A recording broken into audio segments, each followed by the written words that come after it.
I had a pretty bad flare in 2020. So I started practicing Yoga Nidra. It's like this meditative state. It is basically a meditation that takes you into a state between awake and asleep. So you can lie down in Shavasana, you can lie in your bed.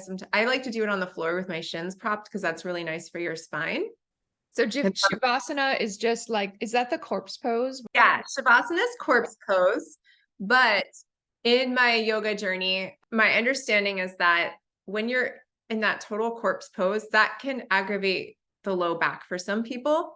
So a really nice variation is to lie on the floor with your calves on like a chair or your bed or a stack of cushions. And that Like raised up. Like yes, exactly. And when you do that, that lower back arch will flatten toward the ground. So then from the Ayurvedic perspective, we're opening up that Sushumna channel, like the spinal column. So we're allowing the energy to move more freely, which helps to pacify and ground Vata dosha. So to just lie on the floor with your shins up on a couch or something like that is a Vata pacifying practice that's lovely for just about anybody. And then when you throw in a guided yoga nidra practice.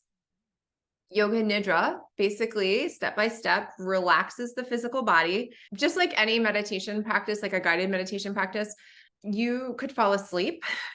You could stay totally awake and waking consciousness the whole entire time and focus on the voice. You could drift in and out, thinking about your to-do list and coming back.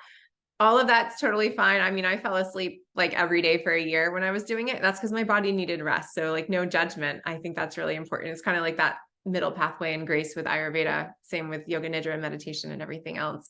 But to be in the Yoga Nidra state is, in the modern language, would be to be like in the theta brainwave state. You're in a soft, pliable brainwave state. And so Yoga Nidra always comes with a sankalpa, which is an intention. okay. We can choose a practice really for you. So for me, for one whole year, every day I did this 20-minute Soma practice by my teacher. So for people to do a 20-minute practice on Soma and put your brain into a malleable state and have an intention on Soma and allowing nectar to wash over you. Soma is the cooling lunar energy. Yes. Because Pitta people are solar people, have a lot of masculine solar Surya energy.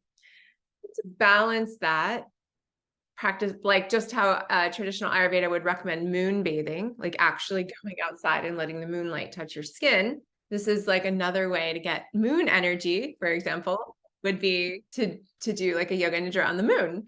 And it basically started because it was pandemic times, couldn't leave the house. I was not feeling well. I just put the kids in the other room with some cartoons, put on the headphones and would do this practice. But it's kind of like, every time like we try something from Ayurveda that you really feel yourself, Yes. feels good and you want to keep doing it.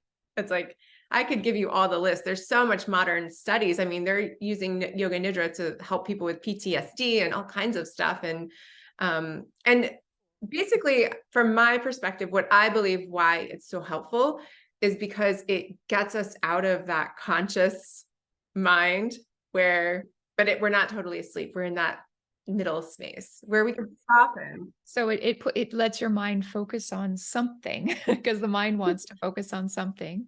And then you're being guided to, I guess, a helpful state for what you're trying to reduce. In this case, heat and Right. inflammation, right? And promote more and lightness too, right? You're promoting more of the heavy quality, the Yeah. relaxing quality, the grounded quality, the peaceful qualities.